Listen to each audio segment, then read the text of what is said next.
A scheme aimed at stopping people turning to violent extremism isn't working, according to the Home Secretary, Theresa May. The government says it now wants to review the scheme called the Prevent Strategy.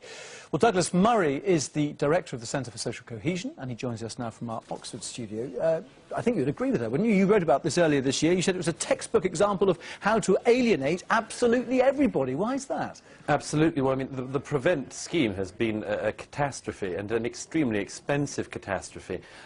First of all, it's almost impossible to show any benefits that Britain has gained from the tens of millions, hundreds of millions of pounds that have been spent on it. Secondly, actually there's a significant amount of evidence to show it's actually harmed intercommunal relations in this country, not least by giving huge amounts of money to Muslim groups that have nothing to do with terrorism. For instance, there was an allocation to a Muslim Scouts group in Bristol to give them money for camping equipment. Well, you don't have to look too hard to find other groups in the country that are quite disgruntled about groups that are given that kind of money simply for being Muslim. So it really is a textbook example of how to alienate absolutely everybody, because apart from anything else, within the Muslim community, there's huge infighting about these very funds. But isn't the thought behind, for example, money for boxing clubs, karate, scouts groups and everything else, is to actually provide activities for young Muslims to be engaged in and not to be perhaps lured away by more extremist elements? One of the problems is, of course, is that it's not only young Muslims in this country who feel alienated. It's not only young Muslims in this country who don't have much to do in some communities.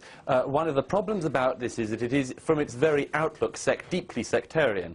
I'd add another thing, which is that if this is about security, and the Prevent strategy was meant to have been from the start, then actually most of this work has already been done, is already being done by our security services, who I have to say have had an extraordinary string of successes in recent years in keeping Britain safe, and by our police, who likewise have had extraordinary work. Now, there's no point in having another strategy on top of that that seeks to effectively replicate that work, which cannot replicate that work, which ends up actually causing divisions within our society. You also said that it helped create a sense of victimisation for young Muslims. I mean, how on earth do you measure something like that and reach a conclusion like that?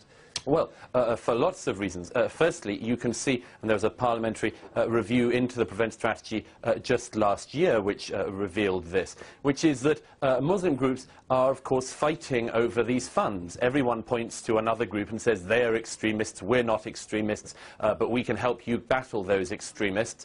And effectively what it does is to suggest that the Muslim communities in this country are a problem, when in actual fact what we want to be doing is to make them realize that they just have to be treated the same as everyone else. And when people break the law, they will be punished for it. When they pose a security threat, they will be punished for that. But that there are no extra gifts you get in society simply for being young and Muslim. Douglas Murray, we will leave it there, but thank you very much for speaking to us. Thank you. 20 to 6.